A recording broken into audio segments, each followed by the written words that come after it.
What's going on, guys? Matt here. The exciting day has arrived. The iPad 10th generation that I ordered 5 days ago finally arrived. And yeah, it came in this box. Yeah, I cross out the address and stuff.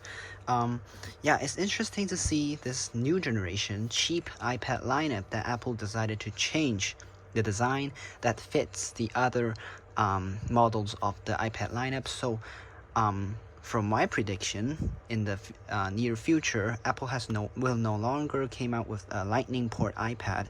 So because the cheap iPad is moving to the USB-C also, and a full screen display design. So yeah, it's interesting to see this cheap version. How is it different with the more expensive version, and how does it compare with my iPad 7th generation from 3 years ago? Anyways, let's get into the video. Again, as always, unboxing, we use a cutter. Okay, that does a great job in protecting the product.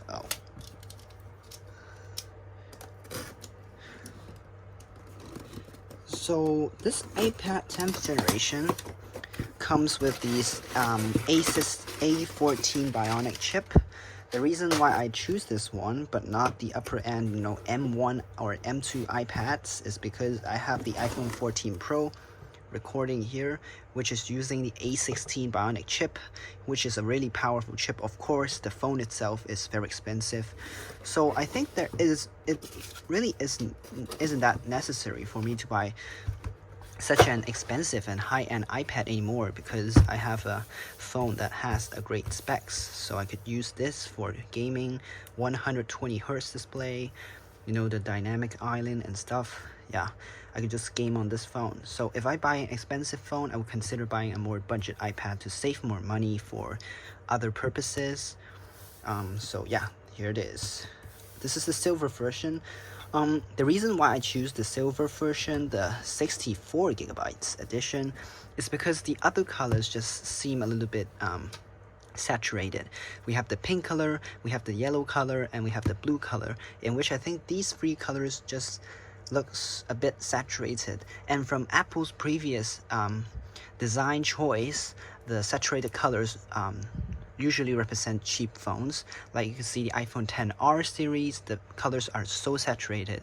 But on the Pro iPhones is usually more seamless and more beautiful. So I decided to get the silver, which is more natural in looking, which is more high-end. From what I can tell, it's not that saturated.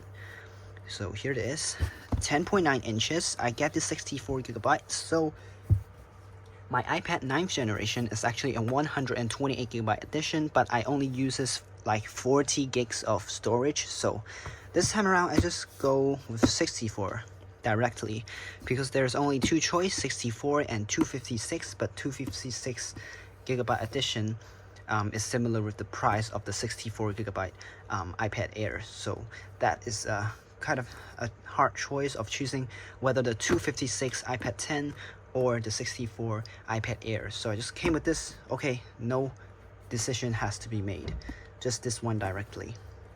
Okay, let's go ahead and unbox it. Apple has come with a seal again, so the cutter is just for the box. This one is unnecessary. Here it is. And I also get the adapter, because if you're aware, I have the Apple Pencil first generation that adapts well with this one. So I just use this one. Saves a lot of money, but of course it's a very stupid design. I hope Apple is going to solve that in the next generation, iPad 11 series. Okay, let's go ahead and unbox it. This time around the camera moved to this side, so it's very nice for FaceTime or stuff like that. Here it is. Even though this is a cheap iPad, Apple has yet very good kept the beautiful unboxing style to this iPad. Wow. Oof, nice. There it is. This is the front. Yeah. And here are the accessories. We've got the USB-C cable and the charger.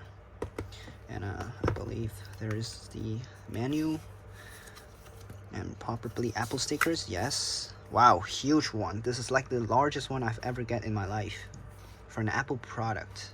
Really large Apple stickers.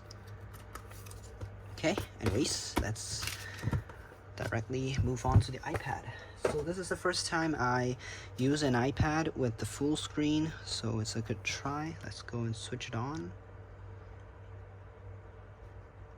Boom, there it is. You kind of need to get used to it. The Apple logo is still vertical, but the camera is right here. But anyways, you're not turning it off every single time. Well, while most people are just criticizing about this iPad for not being user-friendly in a lot of ways, there are actually some benefits. So I will talk about that one-to-one later. So I'm going to do a setup, and I'm going to skip this process, and we're going to go directly to the functions.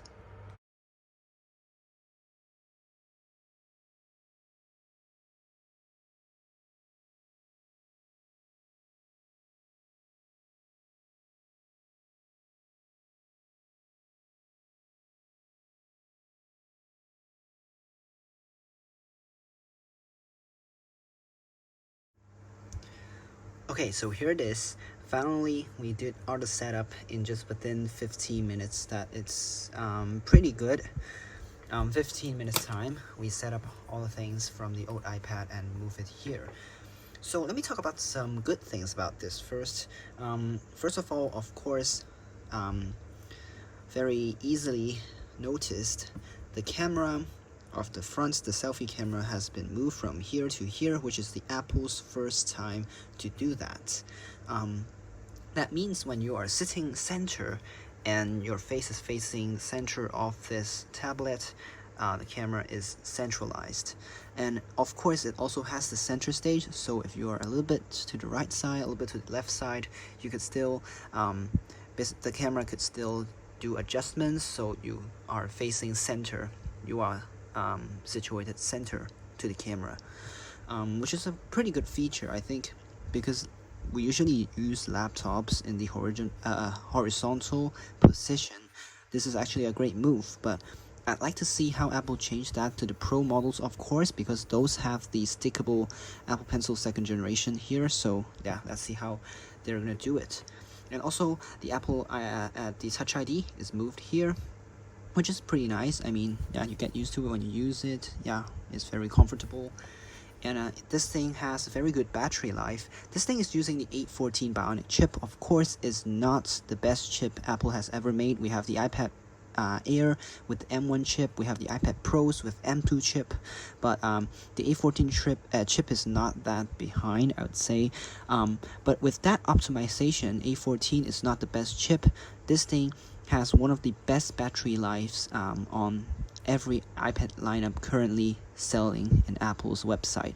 I think some YouTubers did a review of the battery life of the current iPad lineup, so if you're interested in that, just go and search on YouTube. This won the battery life, which is unexpected because this is the cheapest iPad they got. And it can reuse the Apple Pencil. That is also one thing that I think is good, because I'm using the iPad 7th generation. I already have the Apple Pencil, the 1st generation. I could reuse it, so it's not that struggle to buy a separate new pencil, the 2nd generation, which costs another extra money for buying the pencil.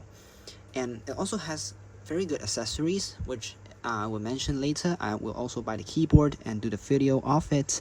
The keyboard is one of the best keyboards and best functional, the most function keyboard Apple has ever made for them, for their laptops, I can say, at the iPad, of course. There are more function keys that is more user-friendly and more suitable for the price. I think if you are paying hundreds of dollars for a keyboard, if you could get more functions to the keyboard itself, that would be very good. And Apple has did that on this iPad 10th generation keyboard. Now let's talk about some of the disadvantages. Firstly, the USB-C port is not Thunderbolt port, so it only supports very slow data transfer. But you know, if you are in the Apple ecosystem, we use AirDrop most of the time, which take literally seconds to transfer a file from your iPhone or other people's iPad to this device. So that's not too big of a problem to me. And some people say that the accessory is a little bit expensive. Yes, the keyboard costs $100, almost $200. But I think what Apple is doing here is to, I know this iPad is actually just very cheap, and you could get the accessories. I mean, the accessories is literally more than half of the price of the iPad, but adding on is actually not that expensive, despite me having the first generation Apple Pencil already. And given the fact that that is one of the best keyboards as mentioned, so yeah, I can get with it. I could get into it already, even though it's a bit expensive. Now the display is not laminated. People talk about it all the time. Yeah, you can still see the gap between the display, the touch, and the screen itself. But as an iPad 7th generation user, Apple knows if someone is going to consider buying the 10th generation iPad, they're maybe using the iPad 6 or iPad 7 series, which also has a non-laminated display. So you kind of get used to it if you are using those iPad and you're considering buying this newer version. So definitely okay for me. Like if you're using an iPad Pro, you won't consider this. Okay, so that's not a problem to those guys also, because you guys using iPad Pros will change to the iPad Pro. You can't just jump back. I mean, doesn't quite make any sense. And of course the display also doesn't have 120 hertz and stuff, but for a big display like this, day-to-day content is really just enough for this guy already. So yeah, that is a simple unbox and review of this guy. I'll also bring this to UK. As I mentioned, I'm going to UK in mid-June, so I'll see if I have time to make some videos over there too, to you know, just share with you guys my daily basis, how this new iPad is gonna help me with the journey. So yeah, that's a very simple video. Thanks for watching, guys. Stay tuned for videos. Make sure to subscribe, like my videos, and follow my Instagram. Yeah, stay tuned for more videos. Peace out.